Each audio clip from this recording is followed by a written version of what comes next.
Hello, good morning. Hello. Okay. Today we'll be talking about forecasting and technology diffusion methods.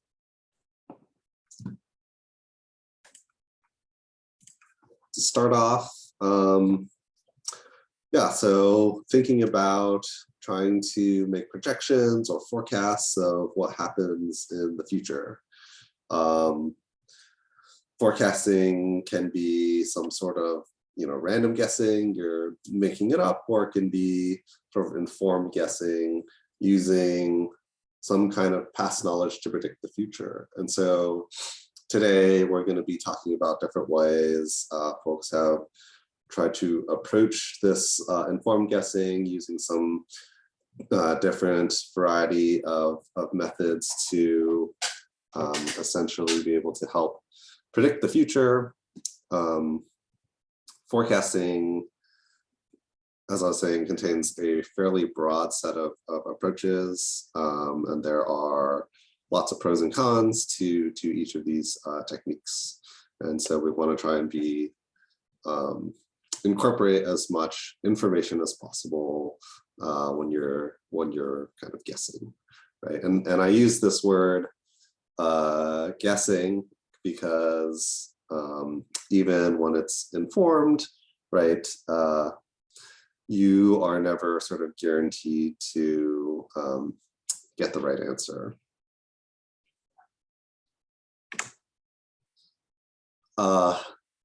Here's a breakdown of sort of common sets of forecasting methods. Simple methods, thinking about averaging or doing some kind of drift methods. Time series methods, looking at a sort of more complex form of averaging. You can use moving averages, autoregressive moving averages, some forms of extrapolation, some forms of growth curves, econometric forecasting, and then expert judgments. There are sort of more and more sophisticated versions of regression-based predictions when you're using sort of artificial intelligence, using neural networks or machine learning. And then there's a whole class of sort of simulation methods, which are more sort of engineering system-based. And we'll actually cover some of the more system-based methods later on in other in future classes. But today we'll mainly be focused on these three sort of broad categories.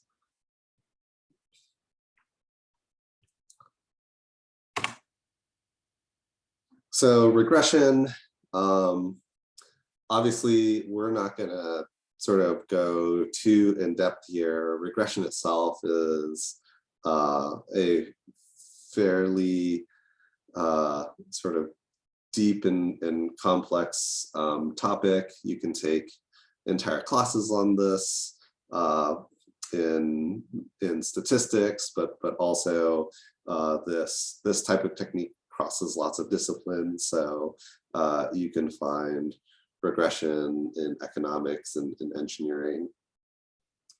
So we're just going to hit some high-level sort of flavor on regression and see how it's specifically applied to thinking about forecasting.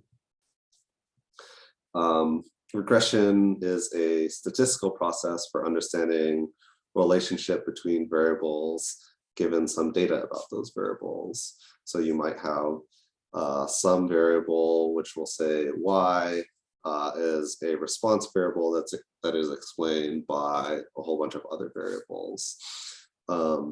In the context of doing forecasts, right, the variable of interest, your response variable, you can try and predict based on given knowledge of your explanatory variables. So this can be used in either top-down or bottom-up approaches, depending on the model.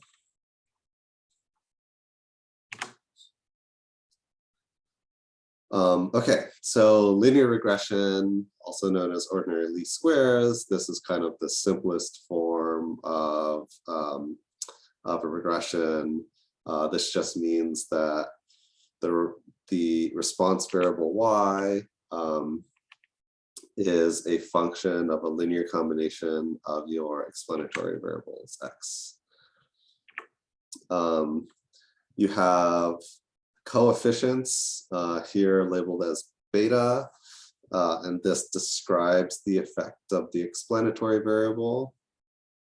And you have an error term which accounts for all the things that essentially affect your explanatory variable that's not included in the things that you have control for in your x's.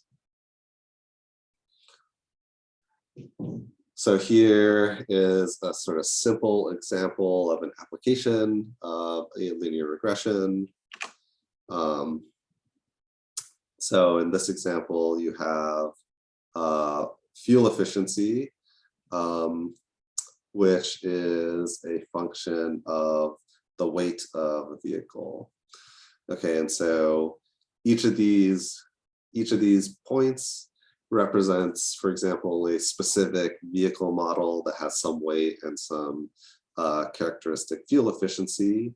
And if we plot all of these things, you can see there's some kind of a trend here where, roughly speaking, lighter vehicles will have lower fuel consumption. This is kind of the opposite or inverse of an MPG. So the lower, the better, because it means you're consuming less fuel to go a certain distance.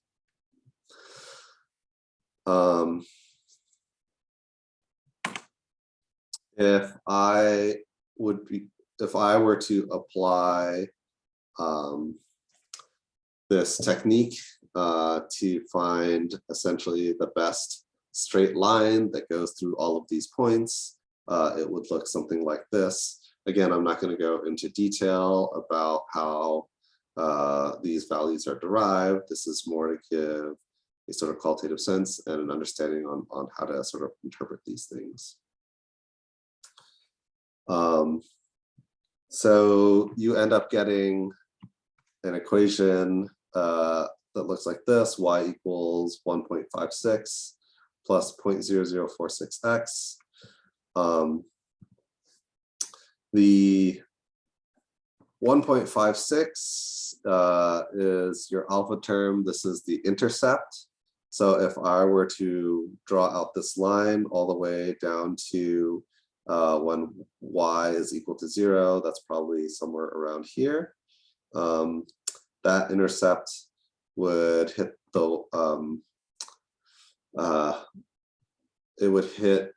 the y-axis at a value of 1.56, and then the slope here describes the relationship between your explanatory variable and your response variable. So for every every kilogram in weight increase of this vehicle, that will increase the fuel consumption by 4.6 milliliters, or if I do it in units of 1,000, every extra ton of weight that increases, the fuel consumption of the vehicle will increase by 4.6 liters per 100 kilometers. Okay. Any questions about linear regression? We just covered about 3 or 4 weeks of course material that you would have in like a regular statistics class in these couple minutes. So if folks are sort of more interested in learning a lot more details about this and more complex sort of regression procedures, I actually do teach a class next quarter called applied data analysis, where we do a lot of this sort of thing.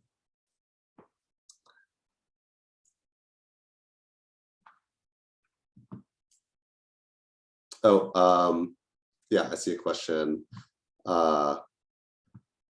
Epsilon is the error term. So yeah, that's a good question. So if you think about it, like weight of the vehicle isn't the only thing that affects the fuel efficiency, right? There can be a whole bunch of other things, like the horsepower of a vehicle, right, will probably affect the fuel efficiency as well, but it's not controlled for here. And as a result, we can see that if I were to pick any sort of set of individual points, actually, let me go back one. Yeah, so if I look at this point, or this point, or this point, like none of these points actually are on that line, right? And so if I wanted to look at, let's say I wanted to look specifically at, where's one on the line? Okay, this guy right here. That has a weight of 1,500. And if I were to, if I were to plug that into this equation without this error term, then it would think that the point was right on this line. So the fuel consumption should be, this should correspond to a fuel consumption of, say, about 8 liters per 100 kilometers. But in fact, we can see it's closer to like, closer to 4.5 liters per 100 kilometers.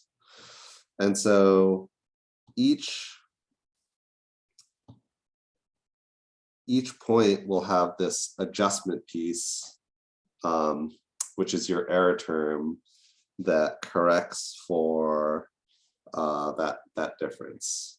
And that error term is meant to try and essentially represent the suite of other variables that are not controlled for within this particular model.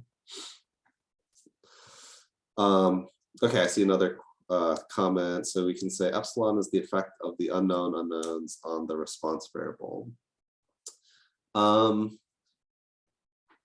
Yeah, well, sort of.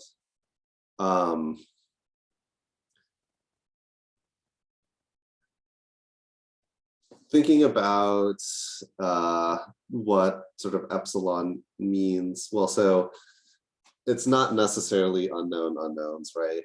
Ideally, you would want to try and have something like that, so so that you're controlling for as many things as possible. But there's plenty of examples, including this one, where, okay, I just said an example of horsepower, right, as something that would influence the fuel efficiency of a vehicle. That's not an unknown unknown, right? We know about it. It just happens to be something that we sort of didn't control for in this model. The most important thing, well, okay, I'll caveat that and say, if you are trying to do certain types of things in this modeling approach, there are sort of robust considerations you need to make for trying to make sure this doesn't affect certain aspects of your estimation in certain ways. So I won't, again, I won't get into sort of some of the complexities there. Just know that this is kind of the, this is the thing that captures all of the variables, and essentially it is the correction term to make sure that each individual point is still sort of correctly accounted for in your model. At the end of the day, right? Without this error term, all the points would be on your prediction line, but with that point, you are then allowed to have, you know, this smattering of points all over the place.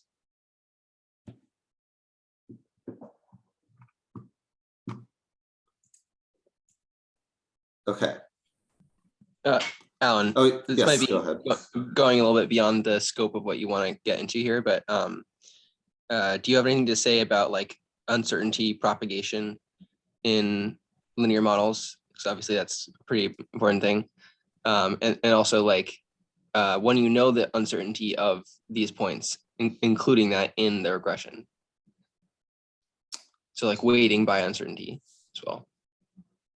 So what do you mean by uncertainty propagation?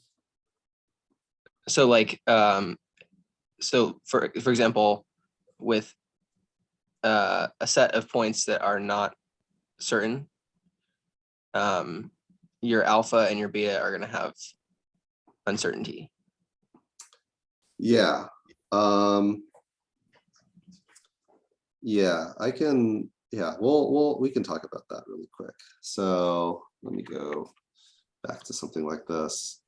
And I mean, that applies for all types of models, not just regression. Yeah, where your parameters are going to have uncertainty. So let me kind of demonstrate this point really quick. So let me go to a whiteboard actually. If I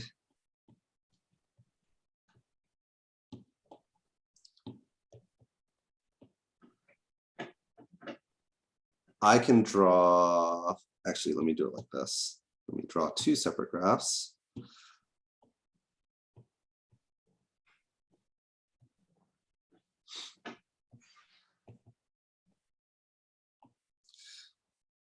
So if I were to have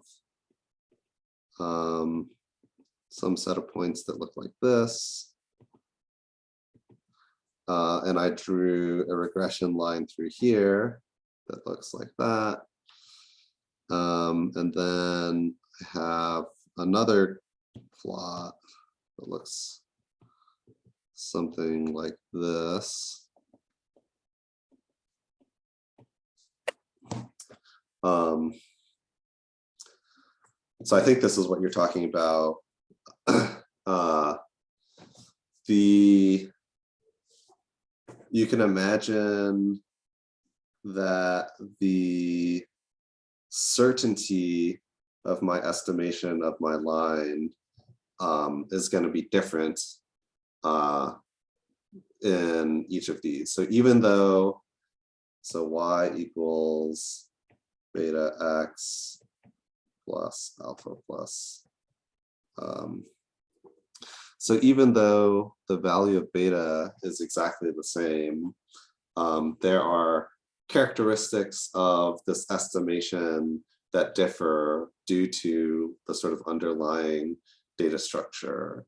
And so you can imagine that in the example on the left, there is sort of a greater certainty related to that slope calculation versus the one on the right.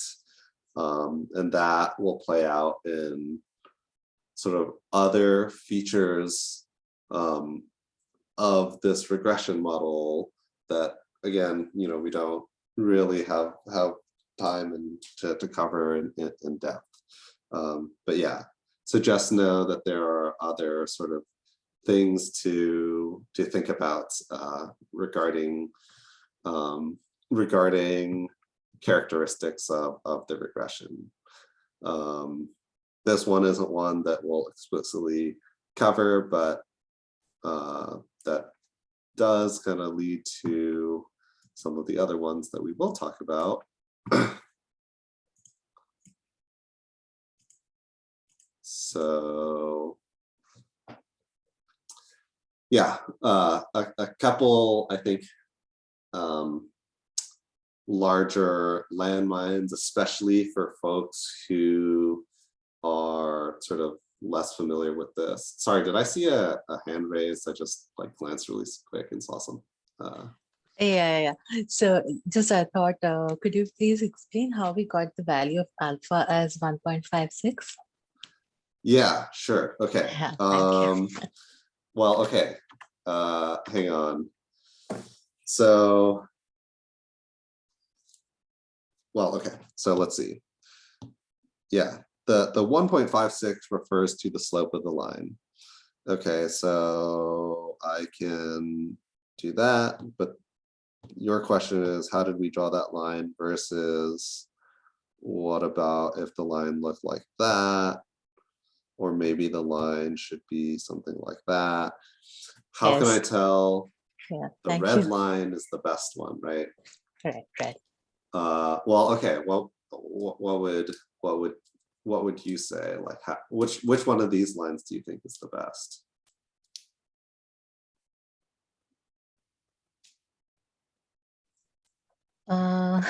Okay. Okay. Well, okay. How about Maybe the this? blue.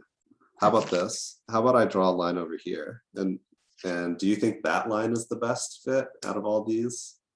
No, because it is crossing the dots the least number of times. Okay. It crosses the least number of points. Yeah, and so that's kind of the point here. Actually, if I move forward, we can see, okay, like none of my lines were right on. The blue line's probably the closest. So the idea is, how do I go about getting that that perfect line? So you said it crosses the fewest number of points. And so what that means is you are trying to come up with some kind of quantitative metric in order to figure out the sort of best one. So the way this is done traditionally, let me delete a few of these lines. So let's compare these two guys. I can look at how far an individual point is from this line. Okay. And I can do that for every single point. I can do that for every single point in this plot. And if you consider that to be kind of, that's essentially my error term. And if I add up all those errors, then essentially you're looking for the thing that makes the sum of all of those errors the smallest as possible, right?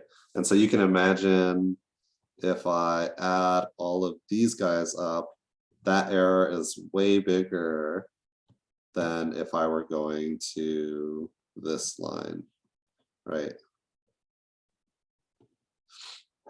So some individual ones will be smaller, but as a whole, it will be sort of larger.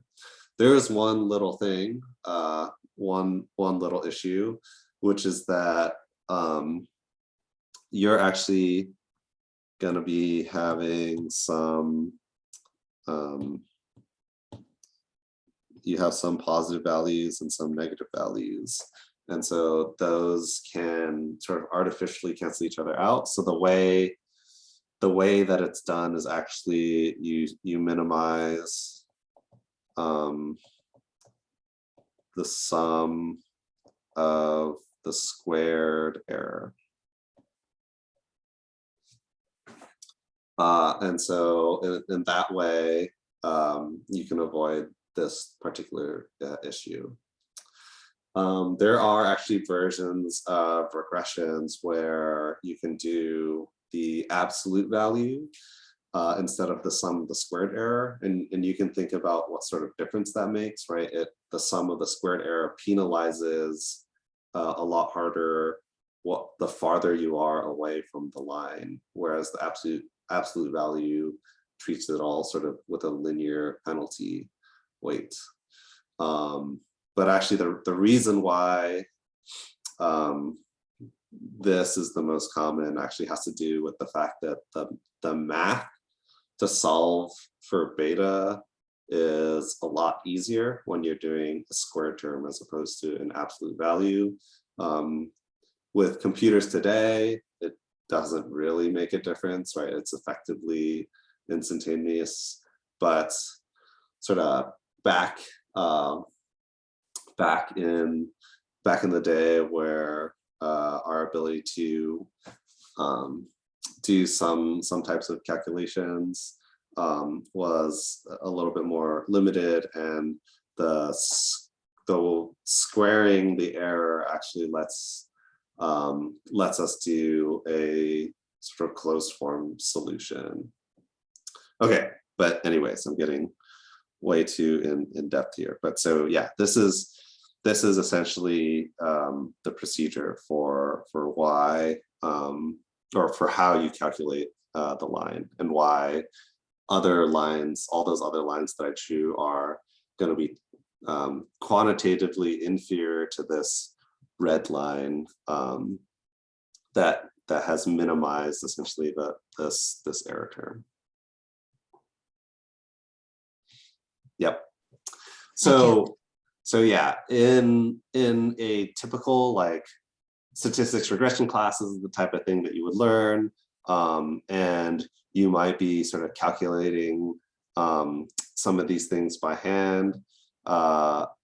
In this class, it'll be more about sort of interpreting it. And if you do happen to, for example, run this like a regression in, say, your final project, it'll be somewhat more of a black box in that, you know, you can just kind of use a solver to do this sort of thing, and you wouldn't be expected to you know, solve these manually.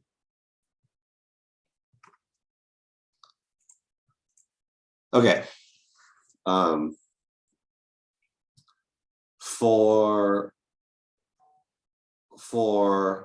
folks who are kind of just learning about this regression, I think there's a couple like important pitfalls to keep in mind, especially for us as we're mainly more in the sort of qualitative interpretation of these models, and that as you apply these models, not to make certain of these mistakes. So correlation versus causation, assumptions of linearity, and then I won't go too much into collinearity or data size, but also sort of common issues to think about.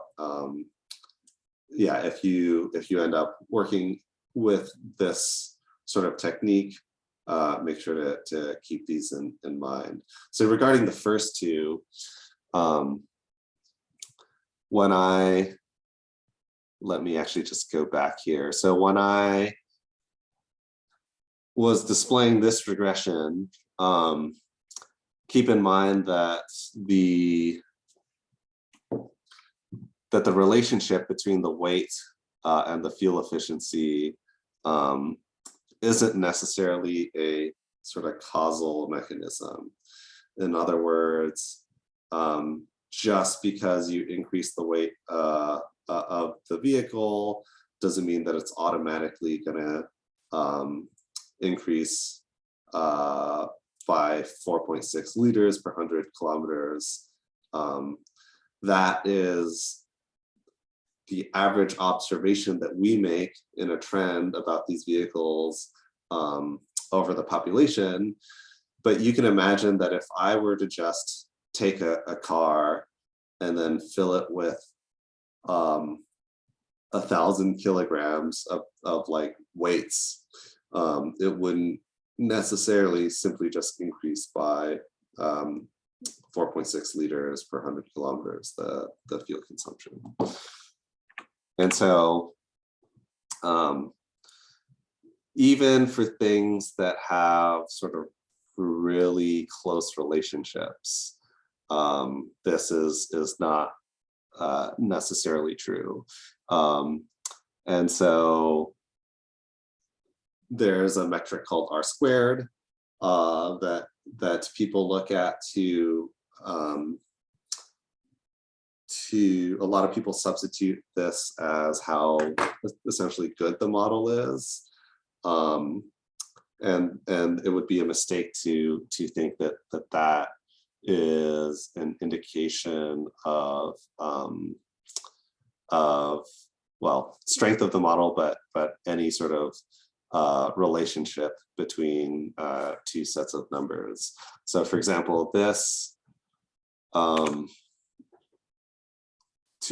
two close lines, but this is sort of US spending on science, space, and technology correlates very closely with suicides by hanging, strangulation, and suffocation, right? But these don't really have anything to do with each other.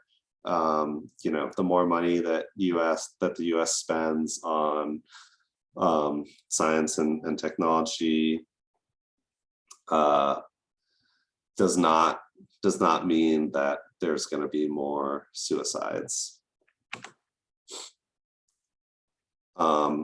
Another example with sort of really high R squared, number of people who drown by falling into a pool versus the number of films that Nicolas Cage appeared in, right? So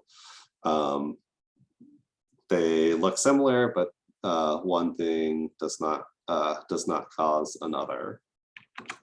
And last example, this is the sort of age of Miss America correlates with murders by steam, hot vapors, and hot objects. So the whole point of this is kind of to demonstrate that oftentimes you can find relationships between two sets of variables that look like they correlate very well, but they may not have anything necessarily to do with each other. Yeah, murders by steam, who knew?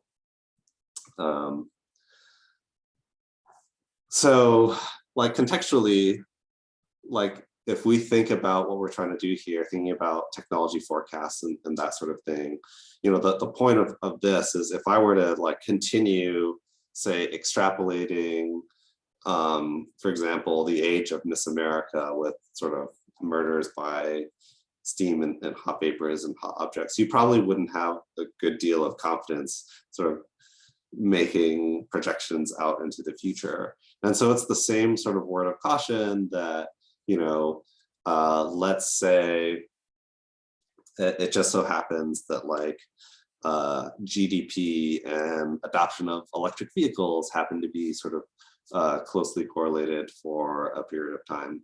But maybe that's just because, you know, EVs are growing exponentially and you're experiencing kind of a boom in the economy at the same time. But then if you say, oh, I'm going to predict this out into the future, and you have like an economic downturn that may affect your prediction in ways that you're not really accounting for.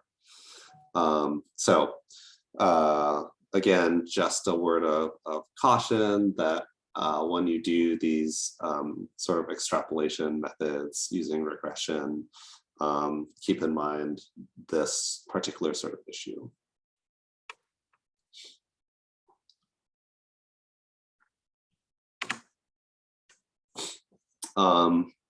Okay, the other one is that the way that a ordinary linear regression is structured assumes some sort of particular type of structural relationship between your x's and your y's. And it may not necessarily be linear in trends, which means that you either have to use a sort of different type of model, or you need to linearize your inputs. So if, for example, if it's like an exponential growth, you'd want to take a log of your x's. And so that's an important consideration. Very sort of few things in terms of like data that you would collect. If I were to look at, for example, oil prices or GDP or sales of electric vehicles, very few of these things in reality that you'll find will actually be linear. So you need to be careful in sort of just throwing variables into an equation to try and understand the relationship between your y's and your x's, so that you can adjust and control for this, or you possibly use a different sort of model. Those different sort of models include a whole subset of more complex sets of regressions. So you can have like semi or non-parametric regressions, which are particularly good at being able to capture sort of non-linear relationships.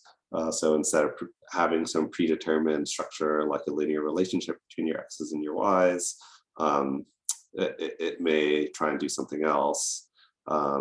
There are lots of examples of non-parametric regression models, creating kernel regression. In fact, the whole field of like machine learning are essentially types of regressions that mainly are in the realm of sort of semi or non-parametric types of regressions.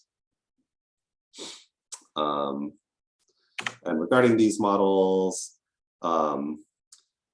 parametric models are preferred in some settings and contexts because they benefit from being able to be a lot easier to estimate and easier to interpret. So, for example, in the linear regression that I was saying that we were looking at, you know, with the beta, you know, you can immediately be able to understand the implied relationship between your x and your y, right? It's that 4.6 liters per 100 kilometers, which is the slope, and that's an easy thing to interpret. Whereas in sort of non-parametric models, you don't really have the ability to do that in a lot of instances. And the complexity of those models can actually make it hard to estimate sometimes. So you might need a lot of computing power, or it might take a lot longer to estimate certain types of models. But the sort of plus sides of those is that you might have sort of a lot stronger predictive ability, and you don't need to make assumptions about the way variables are related to one another. So this, again, is sort of a high level coverage of thinking about certain aspects of these models. If you are more interested in this, this type of thing, or you envision that your work may be, your research in graduate school maybe doing this sort of thing, I would definitely encourage you guys to look into classes in stats or econ that are sort of related to these concepts.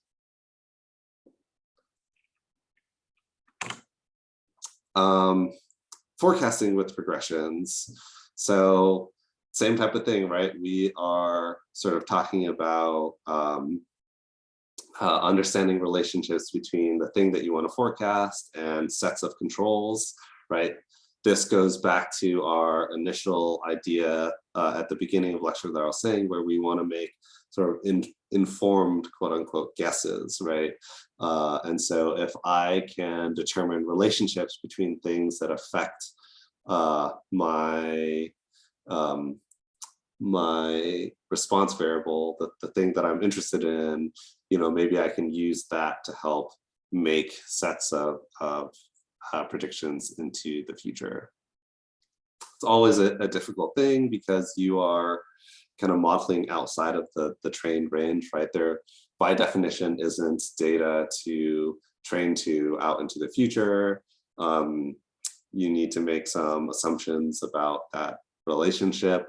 And then you have to determine whether or not your estimated values are just sort of correlated to your outcome, or if they're actually sort of causal effects, so that you can, if I decide to tweak them in certain ways, I would know how the response would happen.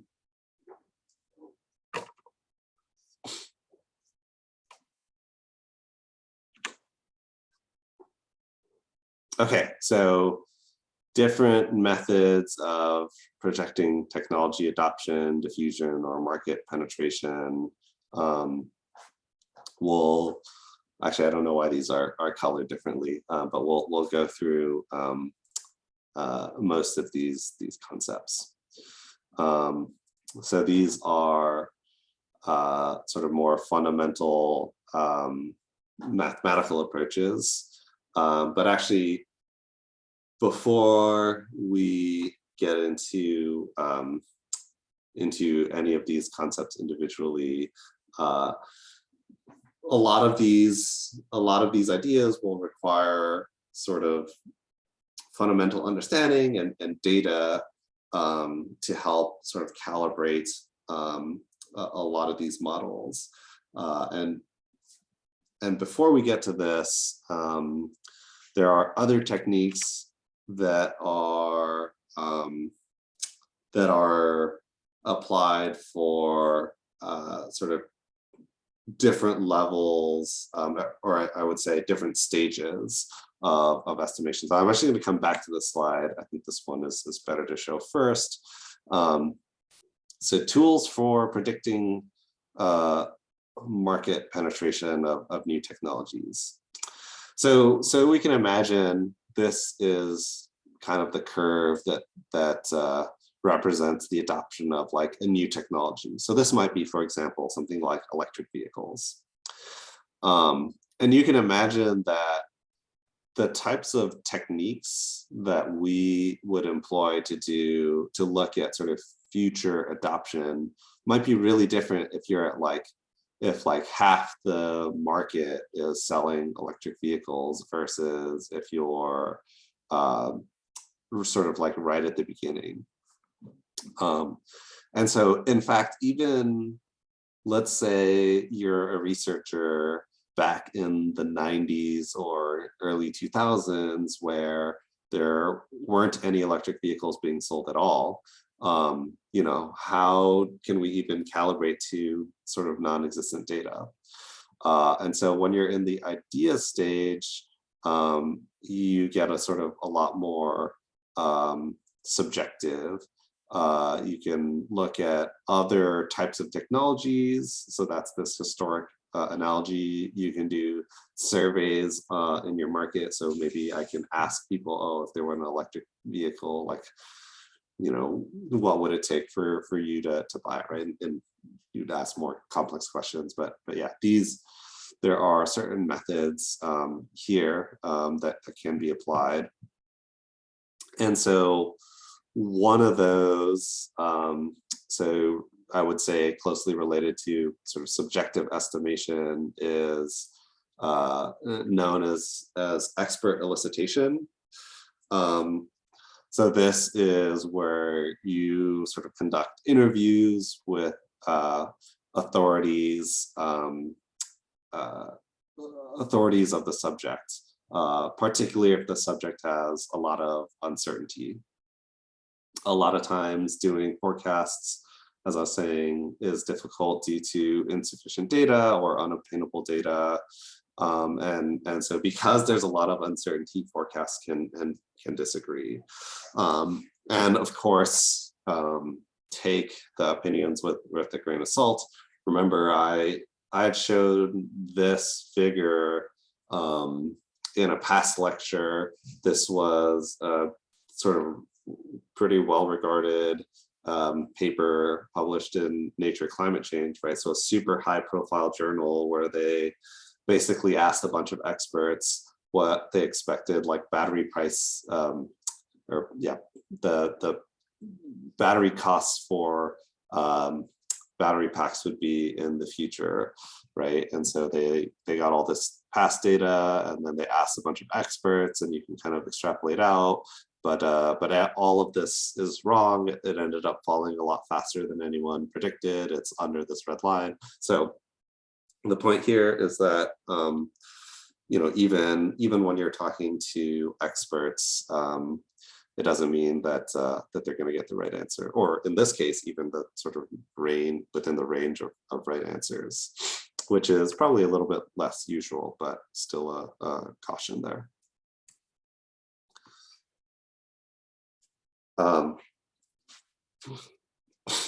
As technologies start to get introduced, you start to get a better sense of things like the cost models. So this is related to things like the economic analyses that we were talking about in previous lecture. You can still use market surveys. There are diffusion models, which are related to this historical analogy, which we'll talk about. And as you start to get more and more data, you can start to apply some of the regression type models, so like time series and econometrics models. And those tend to do sort of substantially better, right? Because the more data that you have, the sort of better job you can sort of you can do to quantify relationships. And so in different phases of market penetration, the techniques to do forecasting and prediction will start to diverge.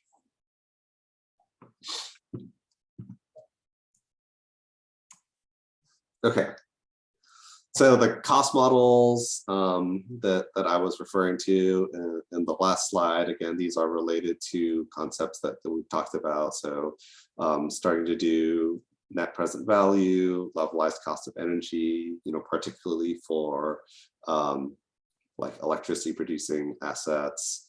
And so a lot of these techniques are used when we think about new technologies for like project selection, investment decisions, and these end up serving as inputs for, or can end up as inputs into sort of more complex models.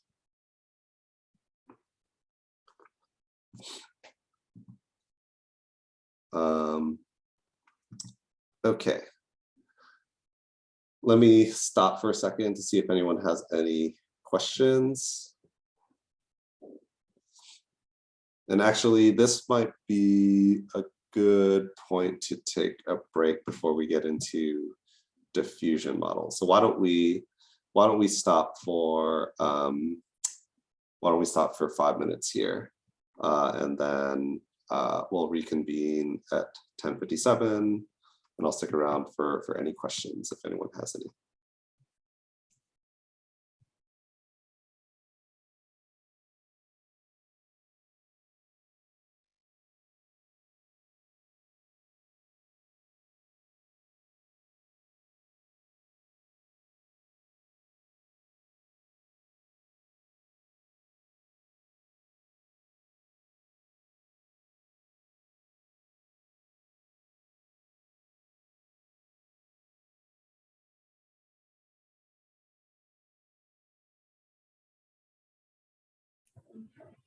Alan, I just had a question. Yes, go ahead. Yeah, so I just wanted to know if, there'll be some activity or exercise which can help us to actually apply one of these models or apply, a regression to kind of forecast some small exercise so that we know how to navigate through this. Yeah, let me see actually. I think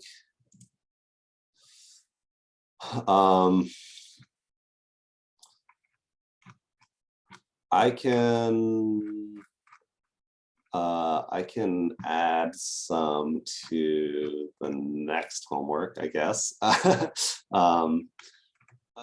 Yeah, we can have some like regression based and forecasting things in the homework that will help cover that.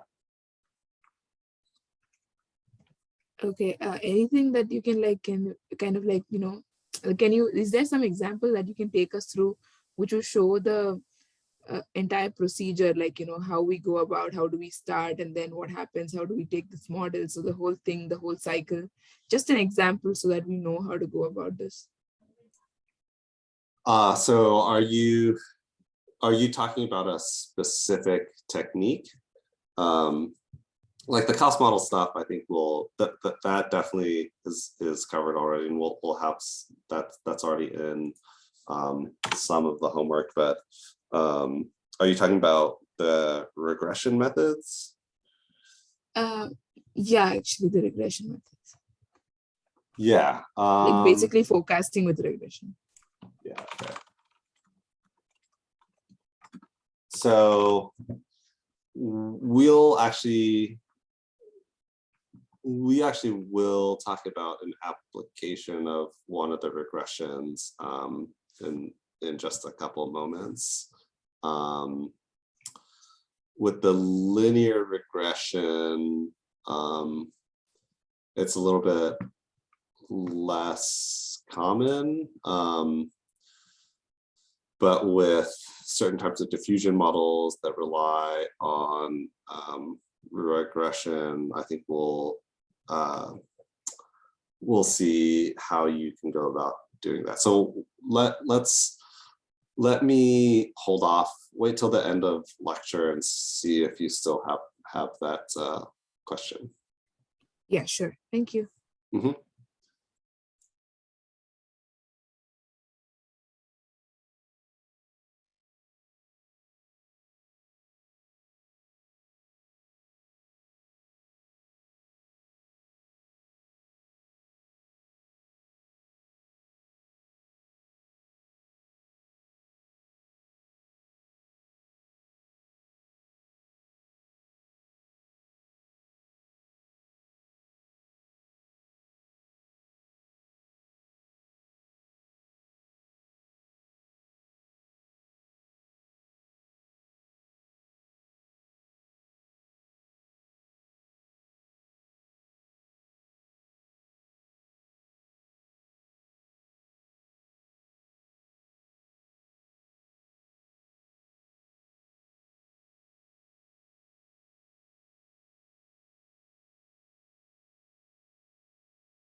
Okay.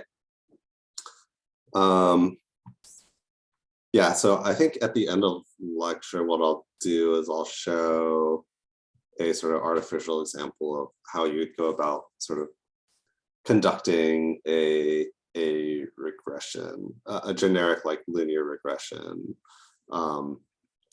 And in terms of the application in diffusion models, hopefully the next sort of sets of slides will make that clear. So diffusion models, there's lots of sort of different models to do this. And so we'll look at some of these and think about sort of the concept behind how these are derived. Okay. So diffusion models, one of the nice things that they take advantage of.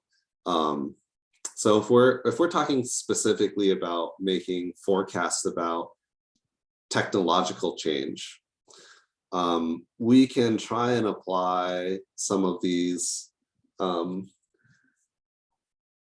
techniques in that we were discussing in the regression methods, but then also be able to integrate some understanding about how we know technology changes. If I were to look at the way that technological change happens for different fuels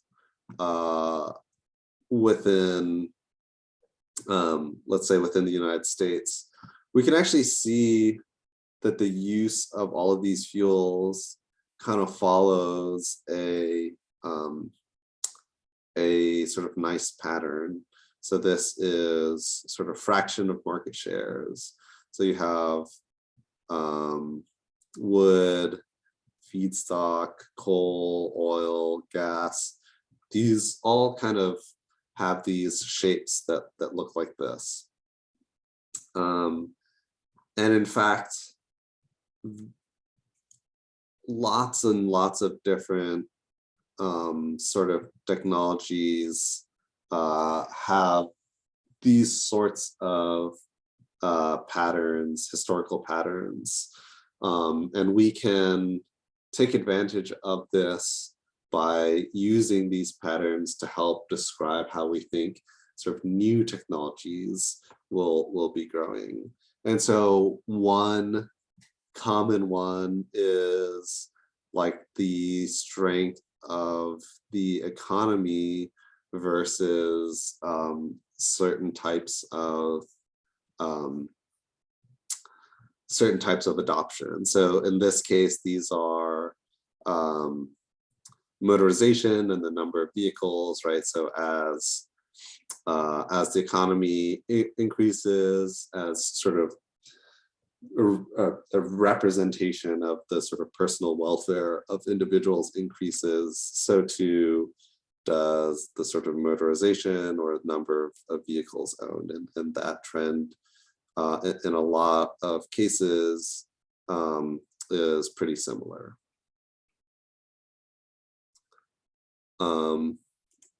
In this particular example, shifting mobility demand growth, right? We have a lot of sort of uncertainty within bands, right? So there is some kind of what we would describe as like a structural effect that leads to differences between like different countries. But nevertheless, there is a sort of strong signal here that we're using, the income effect, that helps us describe the differences in the demand for light-duty passenger vehicles.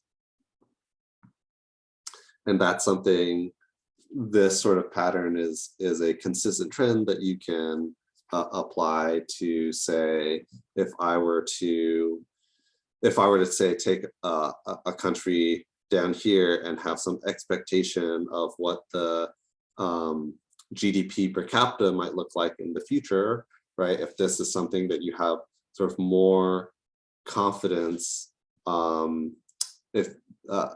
if you have more confidence in projections of GDP per capita, then you might be able to get sort of a good understanding of the sort of vehicles per 1,000 people. So Francisco is saying, so structural effects like institutions. So this would be, a structural effect might be, in this particular example, like a specific difference between two countries. So this might be something like, well, the roads are better developed in country X compared to country Y, and therefore that might account for the difference between, you know, this X here and this square here, where they may have the same GDP per capita, but because there's like better existing infrastructure on the road, that's like helping to describe the sort of higher level of vehicles per 1,000 people. Oops, I'm not using my mouse, sorry. This X compared to this square here, right? They're on the same GDP per capita, but they still have different numbers of vehicles, and this might be due to something like a structural effect, such as differences in infrastructure. These are like underlying differences between countries. Could be, yeah, that's right. It could be different policies in place, but it could be a number of other things as well.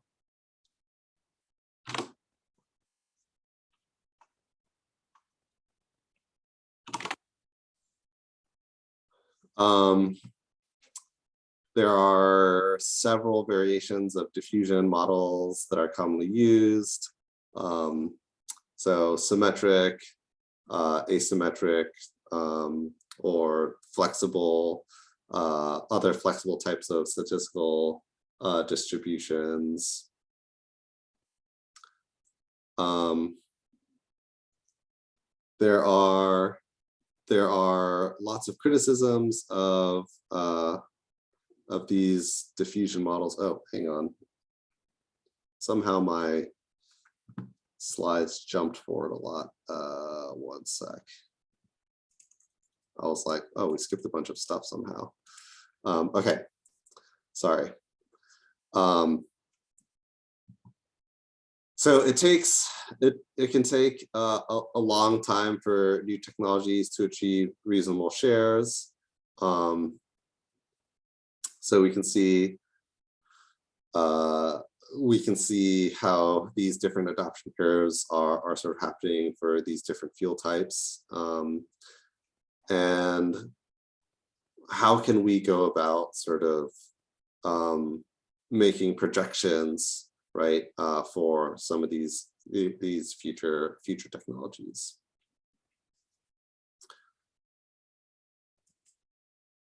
Okay. So this is a sort of typical sort of model to look at mathematically quantifying a lot of these sort of different adoption curves. So we just looked at a lot of sort of practical examples, but now there's this question of, okay, how do we go about actually sort of modeling this? And so there are some inherent assumptions that go into place to try and describe this typical sort of trend that we see. So this is what I would describe as sort of this S shape, where you have sort of not very many people getting it at the beginning, and then more and more growing, and then it starts to grow exponentially, and then it sort of tapers off at the end, as a representation that, okay, most people have the sort of technology already.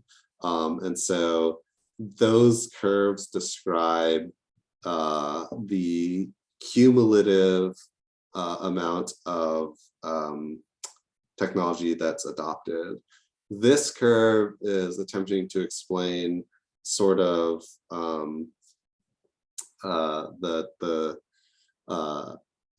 the adoption for the non-cumulative adopter distribution. So if we look at what this means, there is basically your entire population goes from left to right, and so this accounts for the full population. And over time, you have people sort of, you have your earliest innovators who will purchase the technology or adopt the technology, and then your early adopters. There's a sort of a rapid growth, and so you have this early majority up to your halfway point, and so this sort of area under here represents the sort of population, that half of the population that has bought into the new technology, and then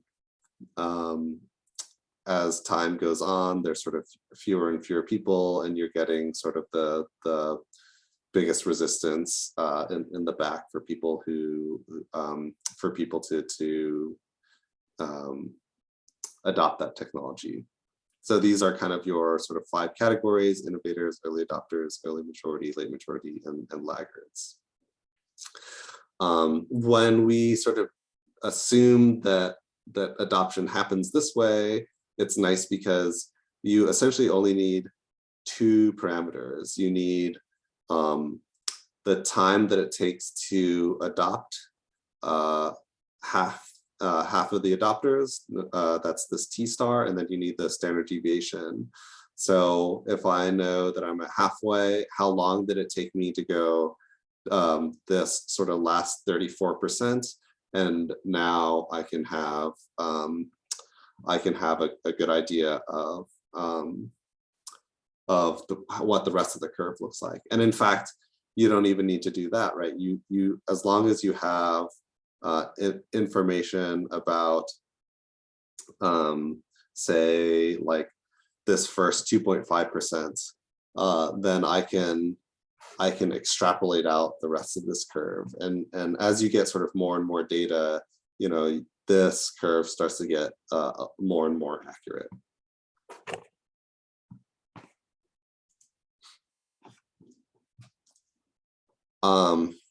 So this is the logistics sigmoid market model.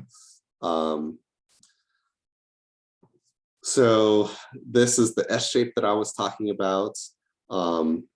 And so if you do the non-cumulative, this S shape describes the analogous cumulative curve. And this can actually be easier to model, because if you assume that it grows in this S-shaped logistic curve, that equation looks something like this. There are sort of specific characteristics being defined here. So this, you can see this cutoff is at 1, but if you want to deal with sort of actual volumes, we can use a slightly more modified version of this logistic equation. And so this equation is the typical equation that folks use to describe this S-shaped penetration curve for any sort of generic technology. Okay, so let's talk about some of these parameters. K is the max penetration, the saturation.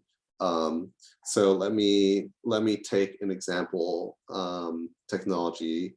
So if we were talking about electric vehicles, for example, you might imagine, okay, how would I know the total number of people who could possibly buy an electric vehicle in the future?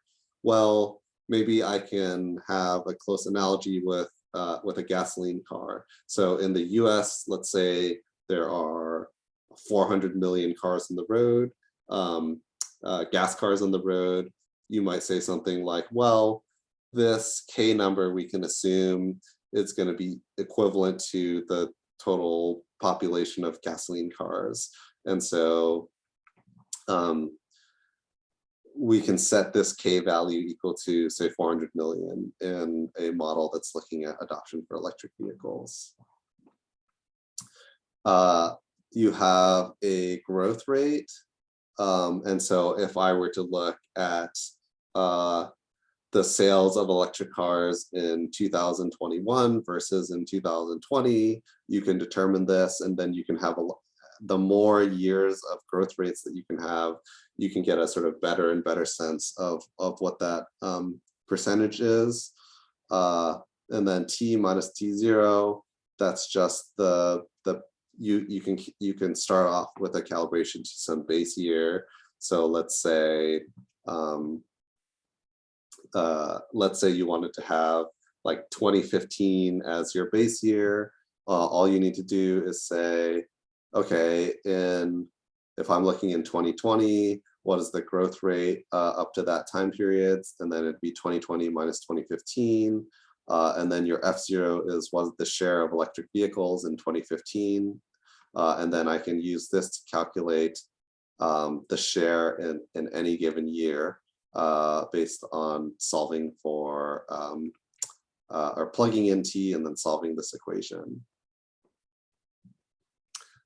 Okay, I see a question.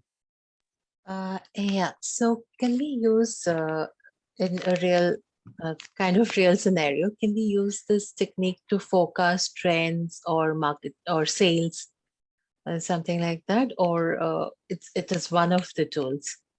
Yeah, so this is a common tool that relies on the fact that most technologies end up looking like this S shape.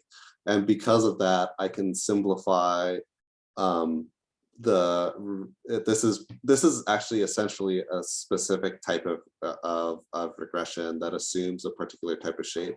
And so as long as I have information about the initial market share and the growth rate, then yes, you can apply this to sort of any technology, and it will create an S shape. So to give you, maybe I can draw a sort of picture of this in a couple different ways, so we can see. So the whole idea is this equation produces some kind of S-shaped curve, right? But it could look like that. It could look like, well, okay, let me make it so it's all on the same scale. So maybe it looks like this, or it could look like this, or it could look, you know, any sort of form of S-shaped curve. And the way that it determines kind of how this looks is if you have, let's say you have data from this point to this point to this point, versus if you have data, so this might end up drawing a curve like this, versus if you have data just right at the beginning, something like this, and then it might project something slightly different. Okay, so as long as you have something to calibrate on, then it will be able to provide like a calibration to this S-shaped line. Does that make sense? Yes, that helps. Thank you so much. Yep. And the nice thing about this is you don't actually need that much data to fit it to this sort of S shape. And essentially it relies on the fact that almost every technology that has been introduced and propagated has followed this, essentially this sort of pattern.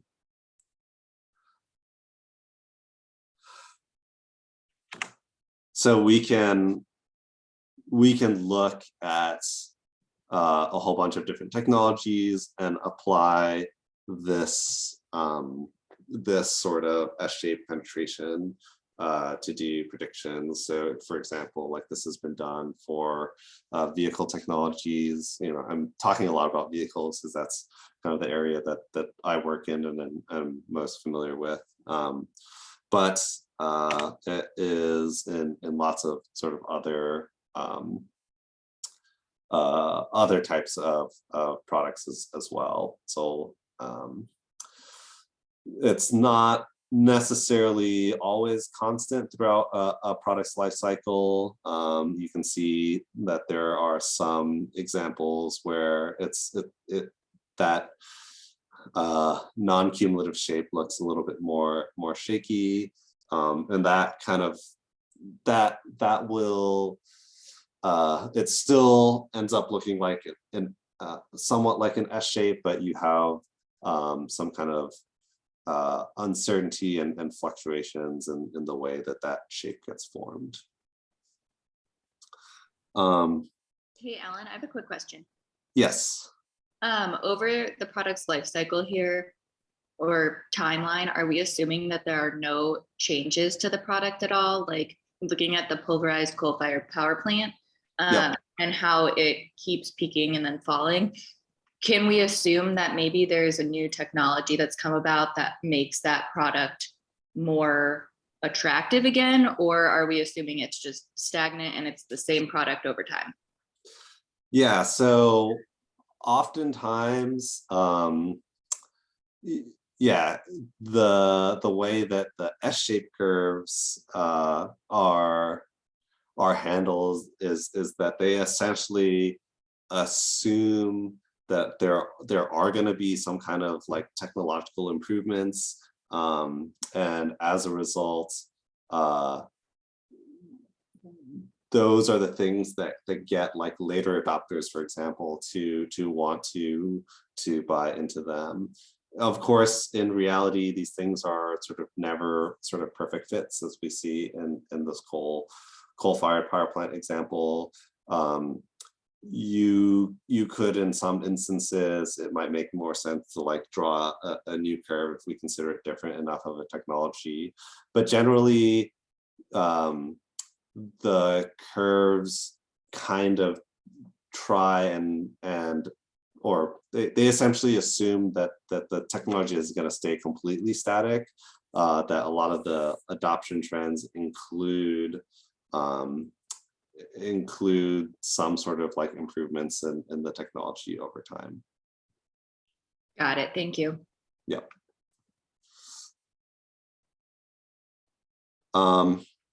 Okay. So you can see there's this sort of particular type of shape in some of these. And so the next kind of example I want to talk about is what's known as a diffusion model. So this is a Bass diffusion model, which tries to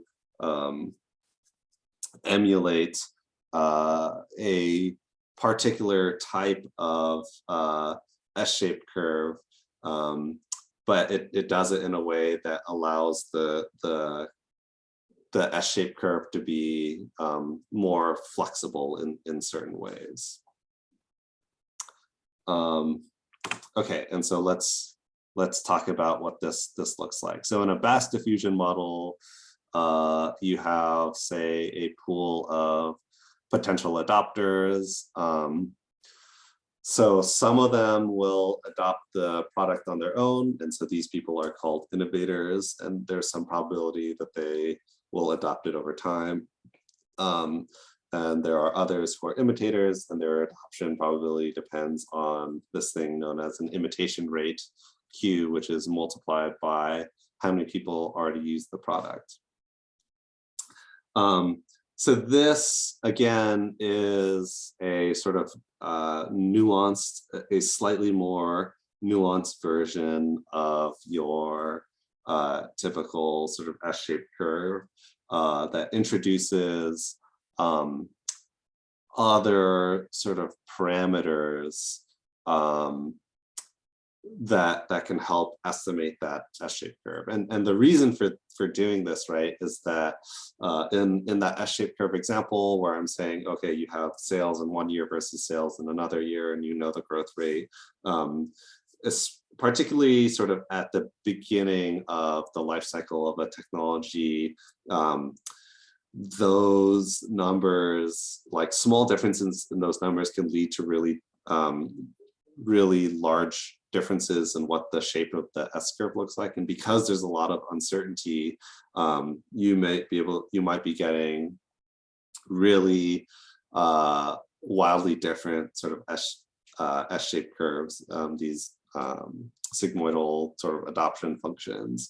And so the Bass diffusion model is a nice sort of theoretical construct that allows you to sort of make adjustments based off of this idea that if you know something about these innovators and imitators, then you can build a similar type of diffusion model. It's definitely a little bit more complex. So the M is essentially like the K. So there's two equations here. There is the big N and the small n, and these represent analogously the cumulative, which is the blue line, that's the big N, versus the non-cumulative in the green. So you can think of the green line as the annual sales in year T. And actually, I'll just write that down.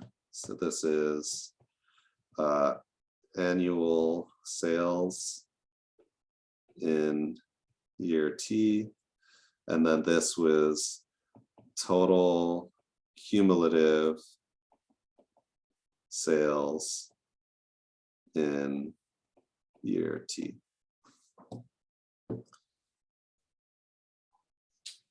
Okay, so the M describes the market saturation. So this is like the K in the previous equation. And then your P's and your Q's are coefficients describing the effects of the innovators and imitators. And the way that you derive the P and the Q's is essentially the same way that you would describe or the same way that you would calculate a coefficient in like a linear regression. You are fitting these based on data values. The nice thing about the Bass diffusion model is that people have applied this type of model to a whole series of different technologies. And what ends up happening is that you end up getting sort of a nice feasible sort of domain of P's and Q's that describe your innovators and imitators in certain ways. And so usually, you know, your P's are going to be in the order of a couple hundredths value, and then your Q's are in the tenth. So if we look at this is like a typical sort of a set of values for your P's and your Q's. And in fact, if you make certain assumptions about the people who are adopting the technology, I can like look into the literature, find some values of P's and Q's, just use those, apply them into like a new sort of market saturation rate, and then I can go ahead and be able to predict how the technology is going to get adopted out into the future. And so this is a handy way of being able to make some of these projections on the sort of backs of all this historical analogy data of other technologies, and I can do that with very, very little sort of initial data on my own. Okay, any questions about this?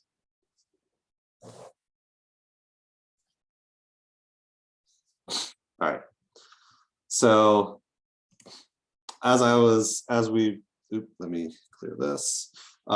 As I've sort of tried and shown, there are lots of variations of the diffusion models. So it's sort of besides just the fast diffusion model and the logistic S-shaped diffusion, there are ones where you can have asymmetric. So this is known as a Gompertz. So this is a type of diffusion model where, for example, instead of your curve looking symmetric in that everything at the halfway point is a mirror image, maybe you could have something where it grows really slowly and then at the end might go really quickly. So this is asymmetric. And then there are other sorts of distributions that can describe slightly different shapes of your diffusion curve. There's definitely some criticisms of the diffusion models, right? So, you could be artificially restricting the symmetry and the midpoint inflections. And so, as I was saying, you can have sort of more complex diffusion models that help accommodate these issues. Oftentimes, it assumes that the diffusion of the product is sort of independent, and that you might there are no considerations of simultaneous diffusion of other things. And so, in this case, this might be an example of like in going back to transportation, like electric vehicles might be taking off at the same time as like hydrogen vehicles. So then your assumption of like the market cap for EVs might be a little bit different because there are some segments of the population who wouldn't buy it and would buy, a hydrogen vehicle instead. And so that's going to kind of mess up the way that the curve gets calibrated. Diffusion models are inherently demand-based models and don't take into account supply restrictions. So if we think back to just the very last example, it's entirely a function of the people who want to buy it, like the imitators and the innovators. And unfortunately, if the product is not available and there's nothing to buy, that can affect the way the curve is shaped, but that's not something that a lot of these diffusion models are able to directly handle. And then this goes to the point that Ashley was making. Some diffusion models kind of freeze the attributes of the new technology at the time of introduction, although to the extent that you're using like historical analogy types of models, a lot of the way that shapes are calibrated actually end up they actually end up taking into account a lot of these new attributes. The place where this really starts to become an issue is if you increase the complexity of the diffusion model and you add in attributes into it. So if you were to say include something like a price variable, or if it's if we're talking about vehicles, if you put in something like a fuel efficiency or battery size, as you calibrate to those, unless you explicitly change the technology for any variables that you're putting in, that becomes a problem here. And you have to have information about how those attributes of the new technology change over time, because you're like explicitly controlling for it in the model. So that's where this type of issue becomes particularly problematic. Okay, and so that is my kind of final slide on diffusion models. But I guess I wanted to show maybe an example. I think someone was asking about how you would go sort of step by step running like a regression model. So maybe I'll show a quick example in R and maybe an analogous example in Excel. So for folks who are unfamiliar. So let me go ahead and do that. So this, okay, hang on. This wasn't planned, so forgive me if I'm stumbling around a little bit, but let's see. Let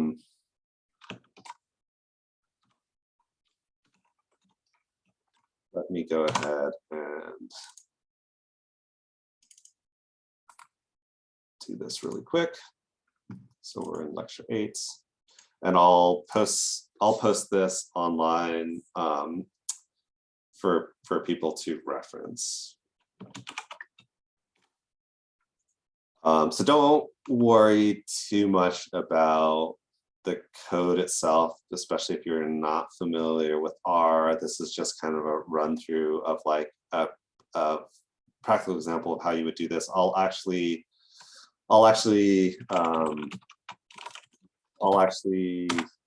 do this in Excel as well, which I think more people are going to be familiar with.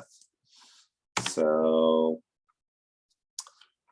okay, let's do example table. So basically, again, don't worry about the code. I'm just going to make a table of random X values and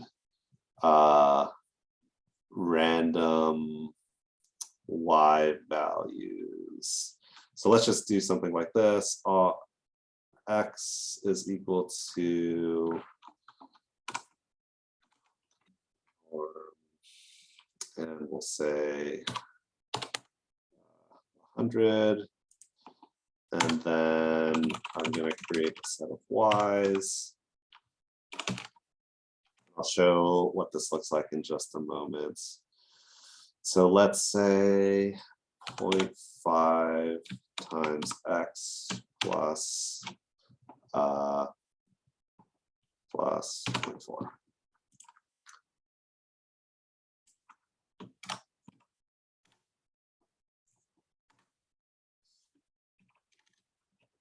Okay, so basically what I've done is I've created a whole bunch of values that look like this.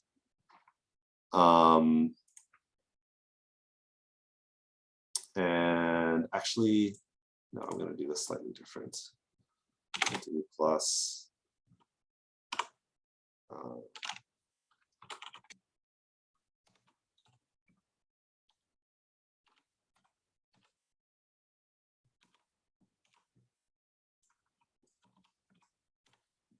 and we can see what this looks like really quick.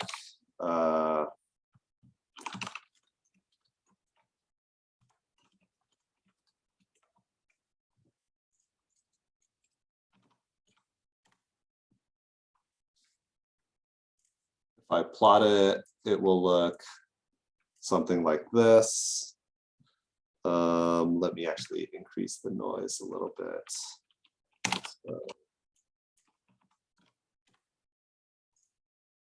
Okay, so we have something that looks like this, and I can run regression of Y on X.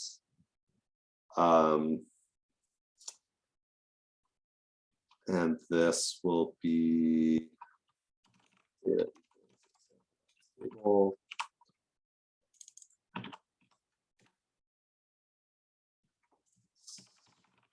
Summary results. And don't worry too much about all this stuff. The main thing is that this number represents the slope. This is the beta in the linear equation model that I was showing. This would represent that beta value. And if I were to plot this line, it would look like this. Is it AB line? 1 second.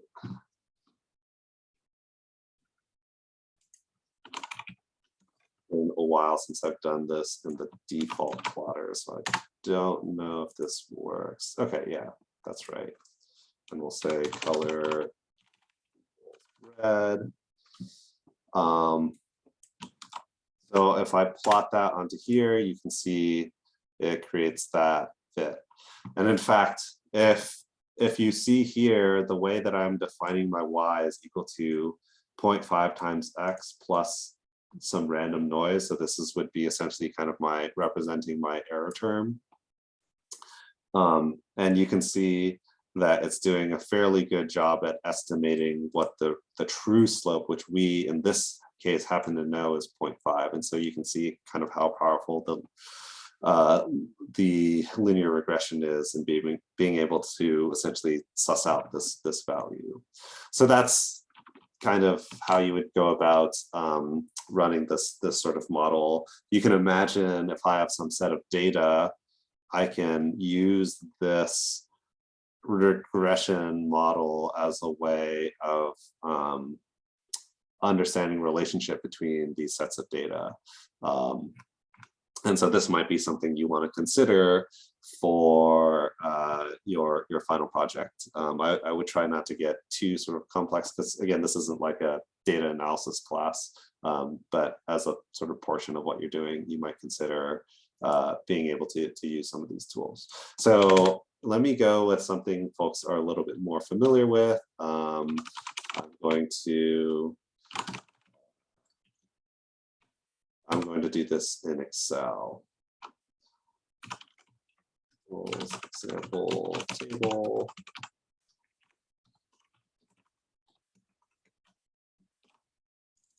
So I'm just going to write this, and then we can see how to do this in Excel as well.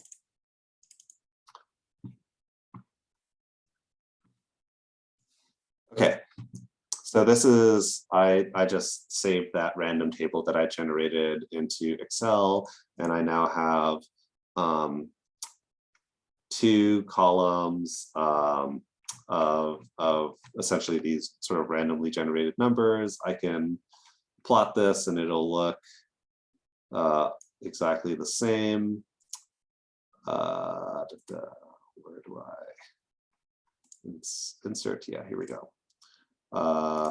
So this is the same plot as I was showing before, this one here. And you can, let me pull this up. So you can conduct simple regressions in Excel as well. Once you start to get a little bit more complex, Excel becomes kind of less and less ideal of a tool to do this. But for simple linear regression, it's pretty straightforward. I don't have it loaded. 1 second.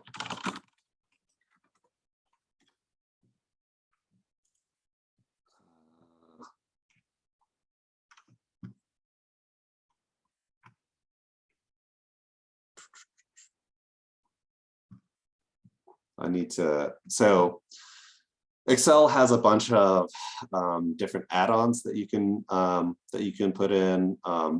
By default, the regression isn't one of the default sort of data tools, so you have to add it manually. So I'm going to see if I remember how to do that. Options. add-ins, and then I believe it is the analysis tool pack.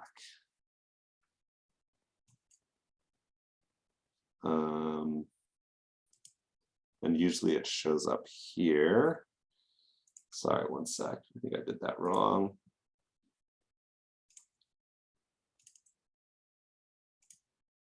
Here we go. Okay, so the way that you add it, you go to File, you go to Options, and then Add-ins, and then just double click on Analysis Tool Pack, or sorry, go down to here, in Manage, hit Go, and then check mark for the Analysis Tool Pack. This video is recorded. I know I'm going kind of fast. You can check the recorded video to repeat this. Okay, and then I'm just going to click Solver here. Oh, not Solver, Data Analysis. Solver is an optimization tool. So I'm just going to click Regression and hit OK. And I'm going to input my Y range, which is going to be here, B2 to B101, and my X range I'm going to add right here. And I'm not going to worry about all these other options. I'm just going to go ahead and click OK. And it will give you the sort of output that we're looking for. Again, if you want to learn more about all of these different stats, I'm happy to talk about this in office hours, but I would recommend taking a specific class in regression. But we can see here, if I were to look at this coefficient compared to the results that we had in what I was doing in R. So here, you can see that they're exactly the same, right? So coefficient values are identical, same with the standard errors. They're both doing essentially the same thing. So two different tools that you can use to do regression analysis. Hopefully this will be useful for folks who are kind of just delving into this for the first time. And as an example, practical example, hopefully this makes sense in terms of how you would go about essentially running a practical regression on real data.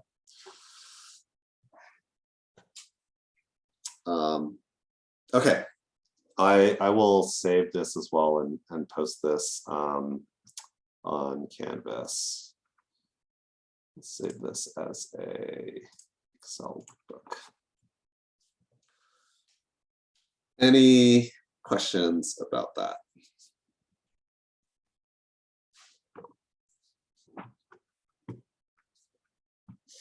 Okay, well, if not, that's it for today.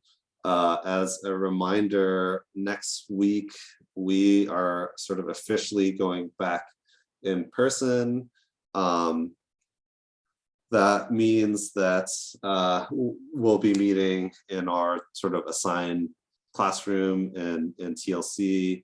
Make sure that you do your daily symptom survey, which I will actually be checking for everyone. You just log in and hold up your phone or something, and I'll make sure. Which also means that you have to get tested before that, because now the way that daily symptom surveys work is you don't get cleared until you actually come back negative. I've been sort of talking. Actually, let me end the lecture recording.